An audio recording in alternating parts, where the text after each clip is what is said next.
Tristessa by Jack Kerouac. Ah, sacristy.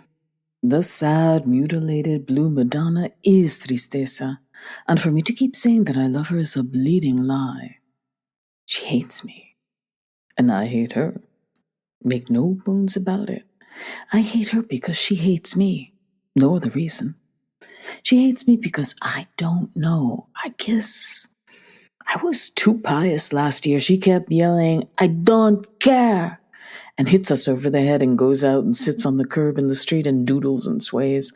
Nobody dares approach the woman with her head between her knees. Tonight, though, I can see she's all right. Quiet, pale, walking straight, coming up the stone steps of the thieves. El Indio ain't in. We go down again. I had already twice visited El Indio's to check on him. Not there, but his brown daughter with the beautiful brown sad eyes, staring out into the night as I question her. "No, no," is all she can say.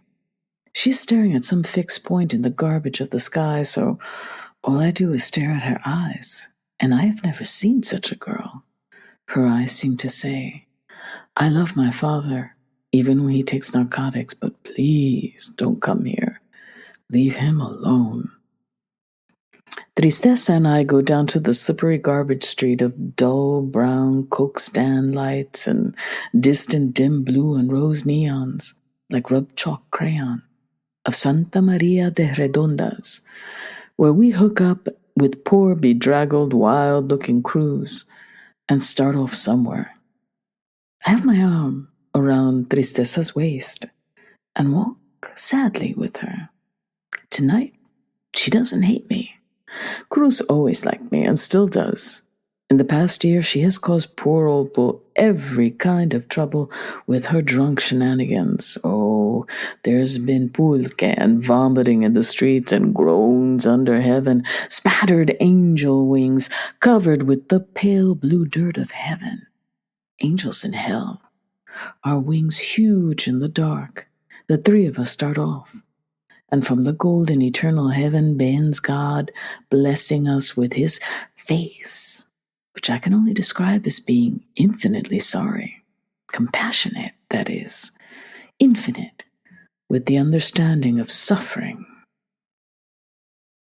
The sight of that face would make you cry. I've seen it, in a vision. It will cancel all in the end. No tears, just the lips. Oh, I can show you. No woman could be that sad.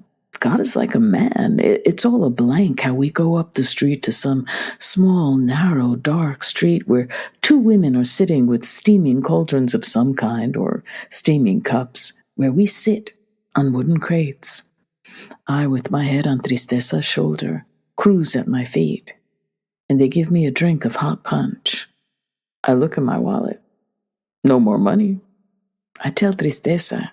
She pays for the drinks or talks or runs the whole show. Maybe she's the leader of the gang of thieves even.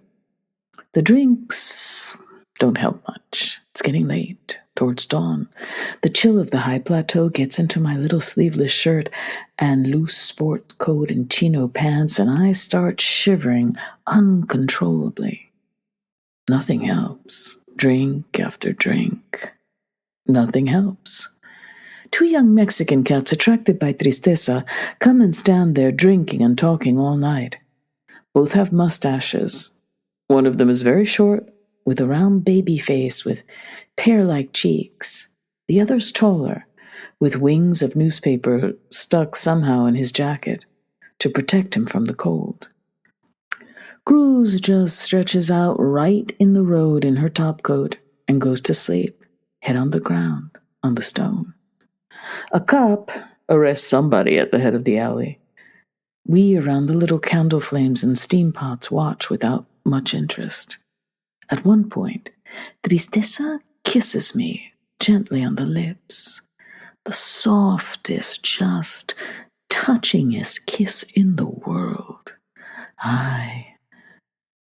And I receive. It was amazement.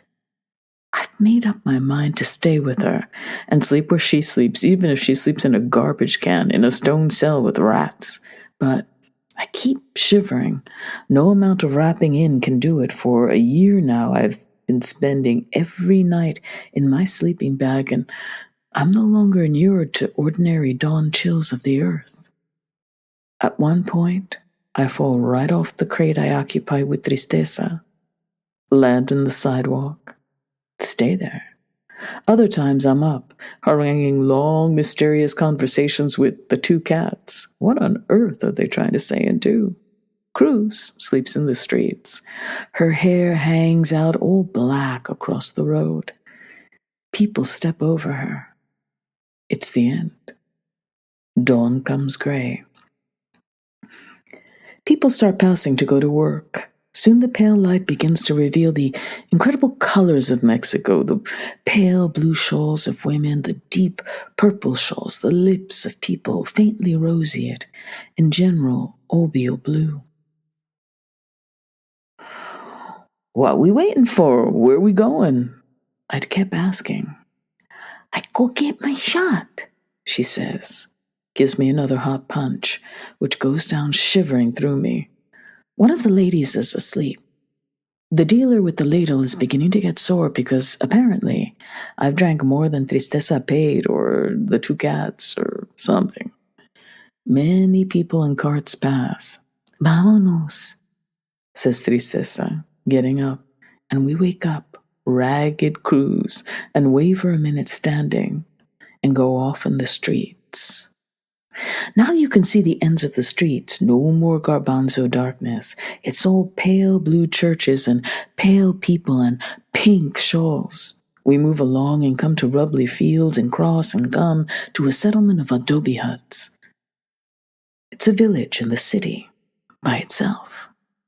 We meet a woman and go into a room, and I figure we'll finally sleep in here, but the two beds are loaded with sleepers and wakers. We just stand there talking, leave and go down the alley, past waking up doors. Everybody curious to see the two ragged girls and the raggedy man, stumbling like a slow team in the dawn. The sun comes up orange over piles of red brick and plaster dust somewhere. It's the wee North America of my Indian dreams, but now I'm too gone to realize anything or understand. All I want to do is sleep next to Tristessa. She in her skimpy pink dress, her little breastless body, her thin shanks, her beautiful thighs. But I'm willing to just sleep. But I'd like to hold her and stop shivering under some vast, dark brown Mexican blanket with Cruz, too, on the other side to chaperone. I just want to stop this insane wandering in the streets. No soap. At the end of the village, in the final house, beyond which is fields of dumps and distant church tops and the bleary city, we go in. What a scene. I jump to rejoice to see a huge bed. We're coming to sleep here? But in the bed is a big, fat woman with black hair, and beside her, some guy with a ski cap, both awake, and simultaneously, a brunette girl looking like some artist gal, beatnik gal in Greenwich Village comes in. Then I see 10, maybe 8 other people, all milling around in the corners with spoons and matches. One of them is a typical junkie, that rugged tenderness, those rough and suffering features covered with a gray, sick slick. The eyes certainly alert, the mouth alert. Hat, suit, watch, spoon, heroin, working swiftly at shots. Everyone shooting up. Tristessa is called by one of the men, and she rolls up her coat sleeve. Cruz, too. The ski cap has jumped out of bed and is doing the same. The Greenwich Village gal has somehow slipped into the bed, at the foot, got her big, sensuous body under the sheets from the other end, and lies there, glad, on a pillow, watching. People come in and out from the village outdoors. I expect to get a shot too, and I say to one of the cats, poquito gote, which means, I imagine means little taste, but really means little leak. Leak indeed. I get nothing. All my money's gone. The activity is furious, interesting, human. I watch truly amazed. Stoned as I am, I can see this must be the biggest junk den in Latin America. What interesting types. Tristessa, in talking a mile a minute. The behatted junkie with rough and tender features, with little sandy mustache and faintly blue eyes and high cheekbones, is a Mexican, but looks just like any junkie in New York. He won't give me a shot either. I just sit and wait. At my feet, I have a half-full bottle of beer Tristessa has brought me en route, which I cached in clothes. Now I sip it in front of all these junkies, and that finishes my chances. I keep a sharp eye on the bed, expecting the fat lady to get up and leave, and the artist gal at her feet, but only the men hustle and dress and get out. And finally, we leave too. Where are we going? We walk out of there through a saddler's prompt line of crossed sword eyes of meow, the old gauntlet line of respectable bourgeois Mexicans in the morning. But nobody stops us. No cops. We stumble out and down a narrow dirt street and up to another door and inside a little old court where an old man is sweeping with a broom. And inside you hear many voices. He pleads with me with his eyes about something like, "Don't start trouble." I make the sign, "Me? Start trouble?" But he insists, so I hesitate to go in, but Tristessa and Cruz drag me confidently, and I look back at the old man, who has given his consent but is still pleading with his eyes. Great God, he knew. The place is a kind of unofficial morning snort bar. Cruz goes into dark, noisy interiors and comes out with a kind of weak anisette in a water glass, and I taste. I don't want any particularly. I just stand against the adobe wall looking at the yellow light. Cruz looks absolutely crazy now, with hairy, bestial nostrils like an Orozco. The women screaming in revolutions, but nevertheless, she manages to look dainty too. Besides, she is a dainty little person. I mean, her heart. All night long, she has been very nice to me, and she likes me. In fact, she screamed in a drunk one time, "Tristessa, you are jealous because Jack wants to marry me." But she knows I love unlovable Tristessa, so she sistered me, and I like it. Some people have vibrations that come straight from the vibrating heart of the sun. Unjaded. But we're standing there. Tristessa suddenly says, "Yak," me, "all night." And she starts imitating my shiver in the all-night street. At first, I laugh. Sun's yellow hot now on my coat, but I feel alarmed to see her imitate my shiver with such convulsive earnestness. And Cruz notices too and says, "Stop, Tristessa." But she goes on, her eyes wild and white, shivering her thin body in the coat. Her legs begin to crumple. I reach out laughing. "Ah, come on." She gets more shivery and convulsive, and suddenly, as I'm thinking, how can she love me making fun of me seriously like that? She starts to fall, which imitation is going too far. I try to grab her. She bends way down to the ground and hangs a minute, just like descriptions Bull has given me of heroin addicts nodding down to their shoe tops on Fifth Avenue in the 20s era, way down till their head hung completely from the necks, and there was nowhere to go but up or flat down on the head. And to my pain and crash, Tristessa just bonks her skull and falls headlong on it, on the harsh stone, and collapses. "Oh no, Tristessa!" I cry and grab her under the arms and twist her over and sit her in my haunches as I hunch against the wall. She is breathing heavily, and suddenly I see blood all over her coat. dying. I think suddenly she's decided now to die. This insane morning, this insane minute. And here's the old man with the leading eyes still looking at me with his broom, and men and women going in for anisette, stepping right over us with gingerly unconcerned but slowly, scarcely glancing down. I put my head to hers, cheek to cheek, and hold her tight and say, no, no, no, no. And what I mean is, don't die. Cruz is on the ground with us on the other side crying. I hold Tristessa by her little ribs and pray. Blood now trickles out of her nose and mouth. No one's going to move us out of that doorway. This, I swear. I realize I'm there to refuse to let her die. We get water on my big red bandana and mop her a little. After whiles of convulsive shuddering, suddenly she becomes extremely calm and opens her eyes and even looks up. She won't die. I feel it. She won't die. Not in my arms, nor right now, but I feel it too. She must know that I refused, and now she'll be expecting me to show her something better than that, than death's eternal ecstasy. Oh, golden eternity. And as I know death is best, but no, I love you. Don't die. Don't leave me. I love you too much because I love you. Isn't that enough reason to try to live? Oh, the gruesome destiny of we human beings, each one, will suddenly at some terrible moment die and frighten all our lovers and carrion the world and crack the world. And all of the heroin addicts in all the yellow cities and sandy deserts cannot care. They'll die too.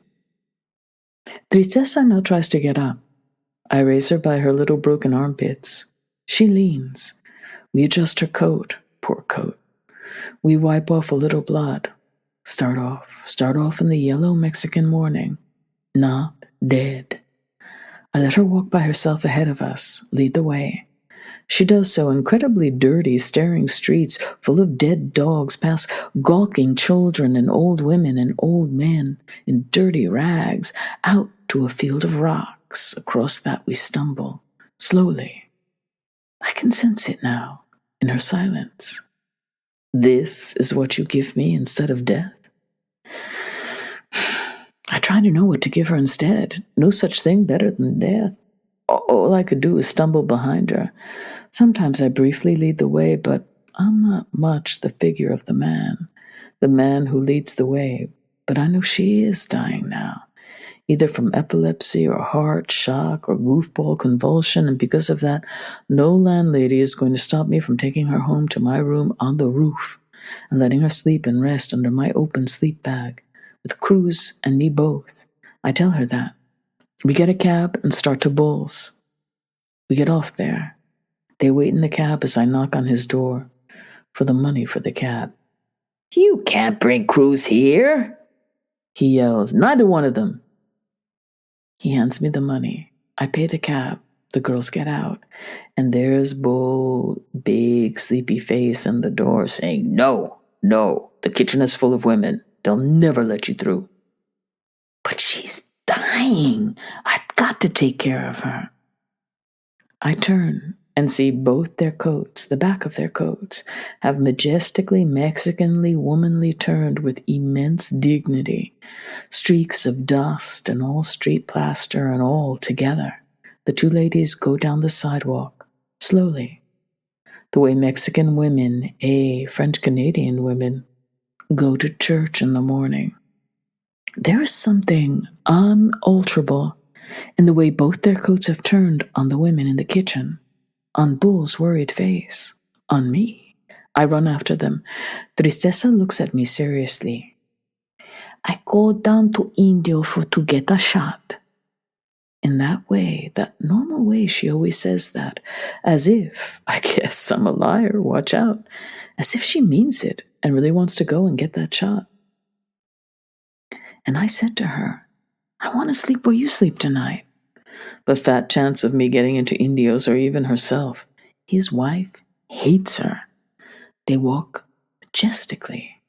I hesitate majestically with majestic cowardice, fearing the women in the kitchen who have barred Tristessa from the house for breaking everything in her goofball fits, and barred her above all from passing through that kitchen, the only way to my room, up narrow ivory tower winding iron steps that shiver and shake.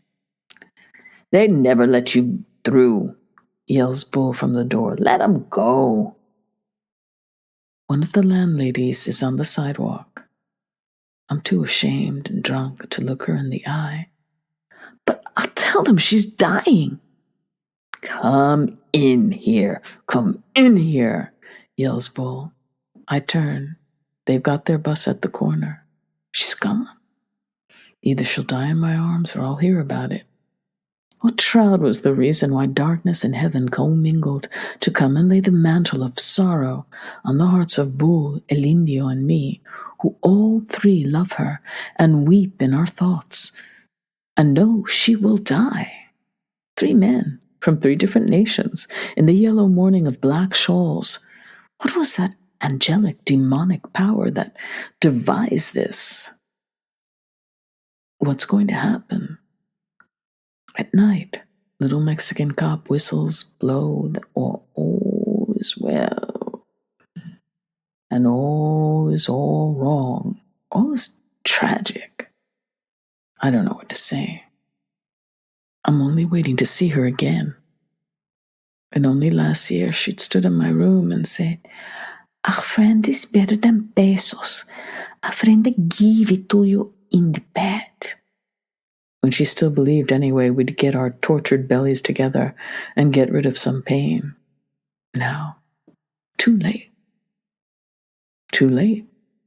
In my room at night, the door open, I watch to see her come in as if she could get through that kitchen of women, and for me to go looking for her in Mexico Thieves Market, that I suppose that's what I'll have to do. Liar, liar, I'm a liar. And supposing I go find her and she wants to hit me over the head again. I know it's not her, it's the goofballs, but where could I take her? What would it solve to sleep with her? A softest kiss from pale roses lips I did get in the street. Another one of those, and I'm gone. My poem stolen, my money stolen, my tristeza dying. Mexican buses trying to run me down, grit in the sky. I never dreamed it could be this bad. And she hates me. Why does she hate me? Because I'm so smart. "As sure as you're sitting there," Bull keeps saying since that morning, "Tristessa, I'll be back tapping on that window on the 13th for money for her connection." He wants her to come back. El Indio comes over in black hat, sad, manly, Mayan, stern, preoccupied. "Where's Tristessa?" I ask. He says, hands out. "I don't know. Her blood is on my pants like my conscience. But she comes back sooner than we expect. On the night of the 9th, right while we're sitting there talking about her. She taps on the window, but not only that, reaches in a crazy brown hand through the old hole where El Indios a month ago put his fist through in a rage over junklessness. She grabs the great rosy curtains that Bull junkie-wise hangs from ceiling to sill. She shivers and shakes them and sweeps them aside and looks in as if to see we're not sneaking morphine shots on her. The first thing she sees is my smiling turned face. It must have disgusted the hell out of her. "Bull, Bull." Bull hastily dresses to go out and talk to her in the bar across the street. She's not allowed in the house. Let her in." "I can't." We both go out, I first while he locks, and there, confronted by my great love, on the sidewalk in the dim evening lights, all I can do is shuffle a while and wait in the line of time. "How you?" I do say, okay. Her left-sided face is one big dirty bandage with black caked blood. She has it hidden under her head shawl, holds it draped there. Where'd that happen?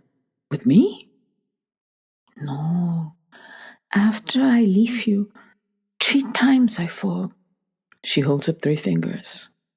She had 3 further convulsions. The cotton batting hangs down, and there are long strip tails down to almost her chin.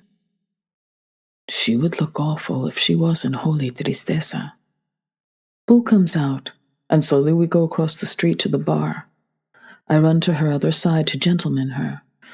Oh, what an old sister I am. It's like Hong Kong, the poorest sampan maids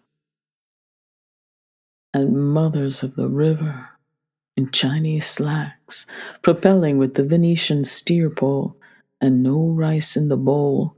Even they, in fact, they especially, have their pride and will put down an old sister like me and, oh, their beautiful little cans in sleek, shiny silk. Oh, their sad faces, high cheekbones, brown color eyes. They look at me in the night, at old John's in the night. It's their last resort. Oh, I wish I could write. Only a beautiful poem could do it. How frail, beat, final is Tristessa as we load her into the quiet hostel bar where Madame X sits counting her pesos in the back room, facing all. A little mustachioed, anxious bartender darts furtively to serve us, and I offer Tristessa a chair that will hide her sad, mutilated face from Madame X, but she refuses and sits any old way. What a threesome in a bar, usually reserved for army officers and Mexican businessmen foaming their mustaches at mugs of an afternoon. Tall, bony, frightening, humpback bull. What do the Mexicans think of him? With his owlish glasses and his slow, shaky but firm-going walk, and me, the baggy-trousered gringo jerk with combed hair and blood and paint on his jeans, and she, Tristessa, wrapped in a purple shawl, skinny, poor, like a vendor of loteria tickets in the street, like doom in Mexico. I order a glass of beer to make it look good. Bull condescends to coffee. The waiter is nervous. Oh, headache, but there she is, sitting next to me. I drink her in. Occasionally she turns those purple eyes at me. She is sick and wants a shot. Bull no got. But she will now go get 3 gramos on the black market. I show her the pictures I've been painting of Bull in his chair and purple celestial opium pajamas, of me and my first wife, mi primera esposa. She makes no comment. Her eyes look briefly at each picture. Finally, when I show her my painting, candle burning at night, she doesn't even look. They're talking about junk. All the time I feel like taking her in my arms and squeezing her, squeezing that frail, little, unobtainable, not there body. The shawl falls a little, and her bandage shows in the bar, miserable. I don't know what to do. I begin to get mad. Finally, she's talking about her friend's husband, who's put her out of the house that day by calling the cops. He's a cop himself. He calls cops because I no give him my body, she said nastily. Ah, so she thinks of her body as some prize she shan't give away. To hell with her. I pivot in my feelings and brood. I look at her feelingless eyes. Meanwhile, Bull is warning her about goofballs, and I remind her that her old ex-lover, now a dead junkie, had told me never to touch them. Suddenly, I look at the wall, and there are the pictures of the beautiful broads of the calendar that Al Damlet had in his room in Frisco, one for each month. Over Tokay wine we used to revere them. I bring Tristessa's attention to them. She looks away. The bartender notices. I feel like a beast. And all the previous ensalchichas and papa fritas of the year before, above. What you doing with your children? You, with your sad, compassionate, and nay, would I ever say, unbeautiful face, what you doing with your stolen children you stole from your mind to think a thought because you were bored or you were mine? Shouldn't have done it, Lord. Awakenerhood. Should have played the suffering and dying game with the children in your own mind. Shouldn't have slept. Shouldn't have whistled for the music and danced alone on a cloud, yelling to the stars you made, God, but never shouldn't have thought up and topped up, tippy top, Tunerville, tweaky little sorrowers like us, the children. Poor crying bull, child when sick. And I cry too. And Tristessa, who won't even let herself cry. Oh, what was the racket that buffeted and smashed and raging might to make this oil-puddled world? Because Tristessa needs my help but won't take it, and I won't give yet. Supposing everybody in the world devoted himself to helping others all day long because of a dream or a vision of the freedom of eternity, then wouldn't the world be a garden? A garden of Arden, full of lovers and louts and clouds, young drinkers dreaming and boasting on clouds, gods. Still, the gods are fought. Devote themselves to gods. Don't fight, and bang! Miss Goofball would ope her rosy lips and kiss in the world all day. And men would sleep. And there wouldn't be men or women, just one sex, the original sex of the mind. But that day is so close I could snap my finger and it would show. What does it care about this recent little event called the world? I love Tristessa. Nevertheless, I have the gall to stay and say to both of them, I wouldn't have told the landladies I love Tristessa. I can tell them she's sick. She needs help. She can come sleep in my room tonight. Bull is alarmed. His mouth opens. Oh, the old cage. He loves her. You should see her puttering around the room, cleaning up while he sits and cuts up his junk with a razor blade, or just sit saying,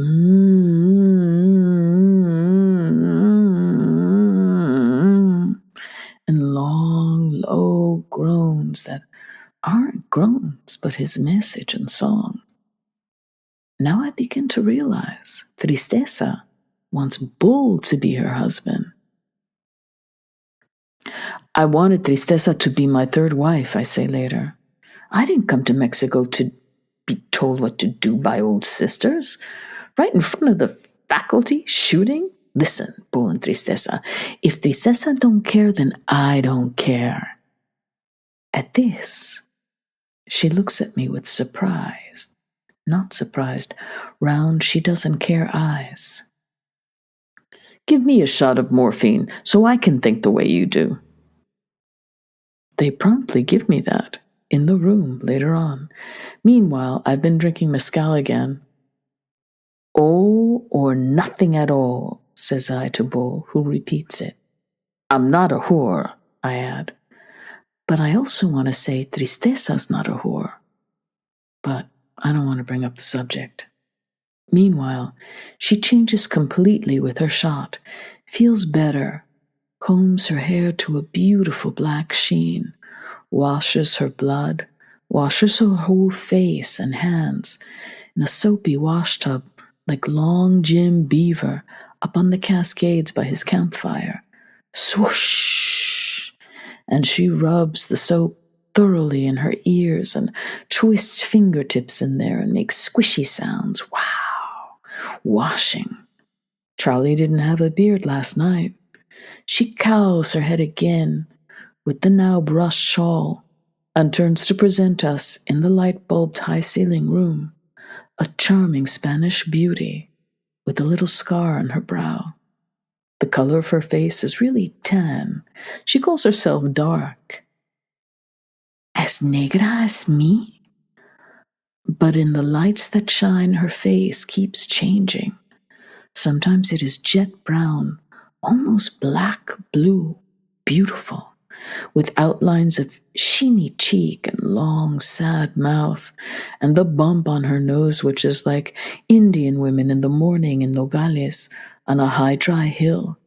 The women of the various guitars, the Castilian touch, though it may be only as Castilian as O Zacatecas, it is fitting.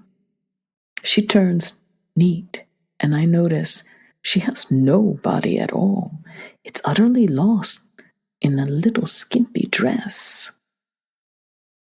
Then I realize she never eats. Her body, I think, must be beautiful. Beautiful little thing. But then Bull explains, she don't want love.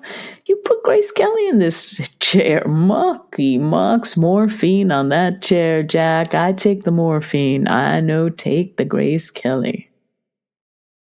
Yes, asserts Tristessa. And me, I know I want a love. I don't say nothing about love, like I don't start singing. Love is a completely endless thing. It's the April row when feelers reach for everything. And I don't sing Embraceable You like Frank Sinatra, nor that towering feeling Victor Moan says, the touch of your hand upon my brow, the look in your eyes, I see, wow. No, I won't disagree or agree with this pair of love thieves. Let them get married and go under the sheets, go bateauing in Roma. Gallo anywhere. Me? I'm not going to marry Tristessa. Bull is. She putters around him endlessly. How strangely, while I'm lying on the bed, junk high, she comes over and cleans up the headboard with her thighs practically in my face, and I study them. And old Bull is watching out of the top of his glasses to the side. Min and Bill and Mamie and Ike and Maroney, Izzy and Busy and Dizzy and Bessie fall me my closer, Martaki and B, oh God, their names, I want their names. Amy and Bill, not Amos and Andy, open the mare. My father did love them. Opened the crocus, the mocus in the closet, this Freudian sloop of the mind. Oh, slip, slop, slap. This old guy that always Molly, Fibber, McGee, Jesus and Molly, Bull and Tristessa. Sitting there in the house all night, moaning over their razor blades and white junk and pieces of broken mirror to act as the pan. The diamond-sharp junk that cuts into glass. Quiet evenings at home. Clark Gable and Mona Lisa. Yeah. Hey, Tristessa, I live with you. And Bull pay, I finally say. I don't care, she says, turning to me on the stool. It's all right with me. Won't you at least pay half of her rent? Asks Bull, noting in his notebook figures he keeps all the time. Will you say yes or no? You can go see her when you want, he adds. No, I want to live with her. Well, you can't do that. You haven't got the money. But Tristessa keeps looking at me, and I keep staring at her. Suddenly, we love each other as Bull drones on, and I admire her openly, and she shines openly. Earlier, I'd grabbed her when she said, You remember everything the other night? Yes. In the street, how you kissed me? And I show her how she kissed me.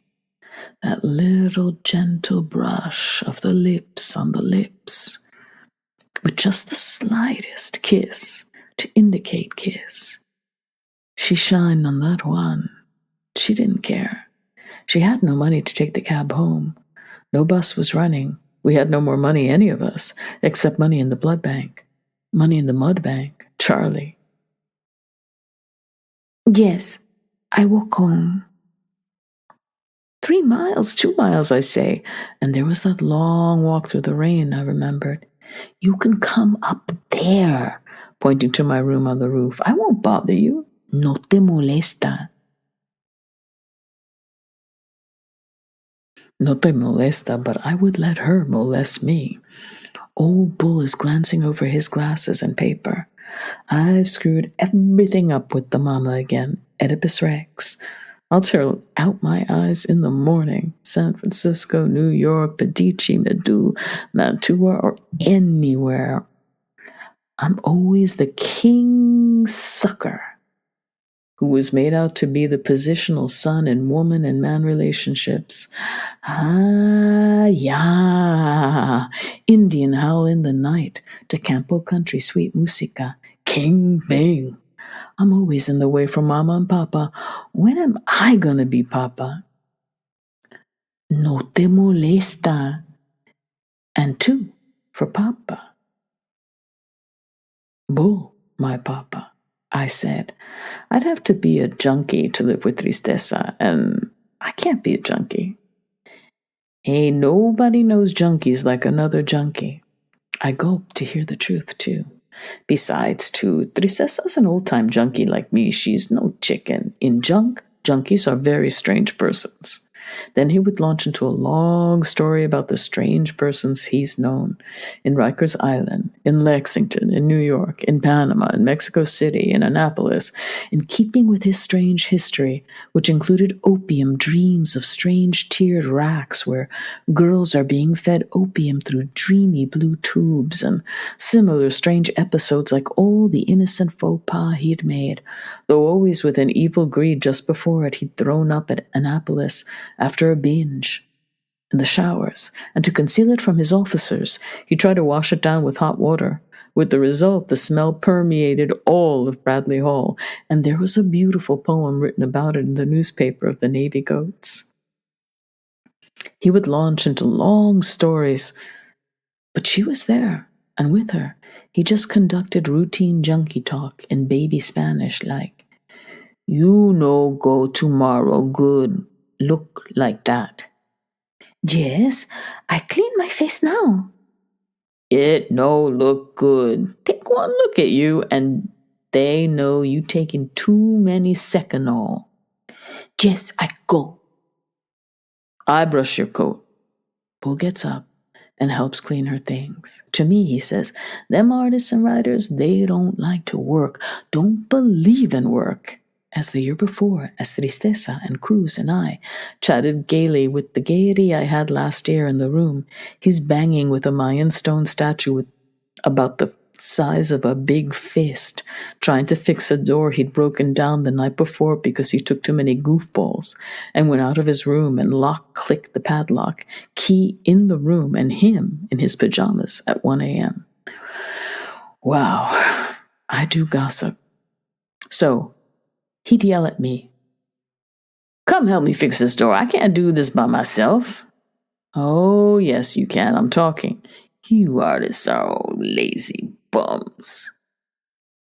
Now, to prove I'm not like that, I get up, slowly, dizzy, from that shot of their love stuff, and get some water in the tin pitcher to heat on the upturned ray lamp, so Tristessa can have hot water for her wound wash. But I hand him the pitcher because I can't go through the hassle of balancing it on the flimsy wires.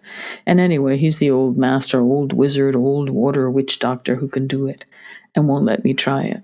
Then I get back on the bed, prostrate glad too, as morphine takes all the sex out of your young parts and leaves it somewhere else in your gut. Some people are all guts and no heart. I take heart.